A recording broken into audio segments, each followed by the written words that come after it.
Materi yang pertama adalah tentang rantai makanan. Apa itu rantai makanan?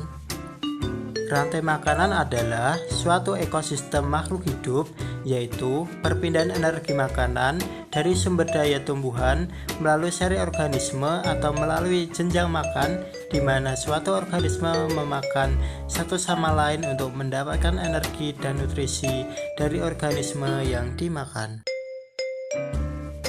Pada gambar rantai makanan tersebut, terlihat tumbuhan hijau menghasilkan makanan yang akan dikonsumsi oleh hewan konsumen tingkat pertama. Lalu, hewan konsumen tingkat pertama dimakan oleh hewan konsumen tingkat kedua. Begitu pun seterusnya, hingga hewan tingkat tertinggi mati dan diuraikan oleh pengurai. Materi yang kedua adalah tentang simbiosis. Apa itu simbiosis? Simbiosis adalah hubungan dua makhluk yang berbeda dan sangat erat kaitannya. Terdapat 3 jenis simbiosis, yaitu simbiosis mutualisme, parasitisme, dan komensalisme. Simbiosis mutualisme merupakan hubungan timbal balik antara dua makhluk hidup yang berbeda yang saling menguntungkan. Pada simbiosis mutualisme, kedua pihak yang terlibat simbiosis akan mendapat keuntungan masing-masing. Contoh dari simbiosis mutualisme adalah bunga dan kupu-kupu. Kupu-kupu akan hinggap dan menghisap nektar dari bunga. Kupu-kupu mendapat keuntungan berupa makanan, sementara bunga akan dibantu proses penyerbukannya. Hubungan kerbau dan burung jalak. Burung jalak memakan kutu yang ada di punggung kerbau. Burung jalak mendapat keuntungan berupa makanan, sementara kerbau akan dibantu karena rasa gatal di punggungnya dan menjadi hilang. Kemudian, hubungan bunga sepatu dan lebah. Bunga sepatu dibantu penyerbukannya oleh lebah, dan lebah akan mendapatkan nektar. Kemudian, hubungan Rafflesia dan lalat. Bunga Rafflesia dibantu proses penyerbukannya oleh lalat, dan lalat akan mendapatkan sari bunga. Yang kedua adalah simbiosis komensalisme.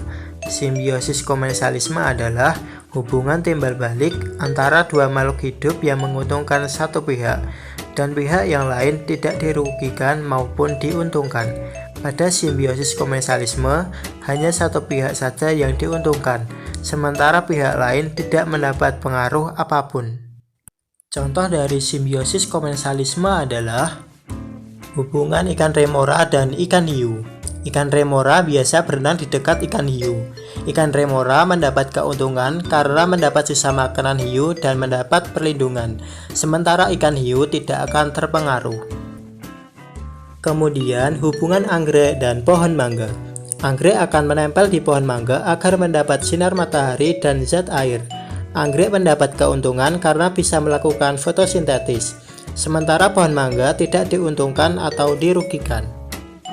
Kemudian, ikan badut dan anemon laut. Ikan badut biasa tinggal di tentakel anemon laut. Ikan badut mendapat keuntungan karena terlindungi dari pemangsanya, sementara anemon laut tidak akan terganggu dengan keberadaan ikan badut. Yang ketiga adalah simbiosis parasitisme. Simbiosis parasitisme adalah hubungan timbal balik antara dua makhluk hidup, di mana satu pihak dirugikan dan satu pihak diuntungkan. Contoh dari simbiosis parasitisme adalah hubungan kutu dan hewan. Kutu biasa tinggal di tubuh hewan yang berbulu. Kutu mendapat keuntungan karena mendapat tempat tinggal, sementara hewan-hewan tersebut dirugikan karena terasa gatal. Hubungan cacing pita dan manusia.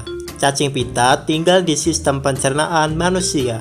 Cacing pita mendapat keuntungan karena mengambil sisa sari makanan yang menyebabkan manusia menjadi dirugikan. Hubungan lalat dan buah. Lalat tinggal di dalam buah. Lalat akan mendapat keuntungan karena memiliki tempat bertelur dan berkembang biak, sementara buah akan dirugikan karena bisa menjadi busuk.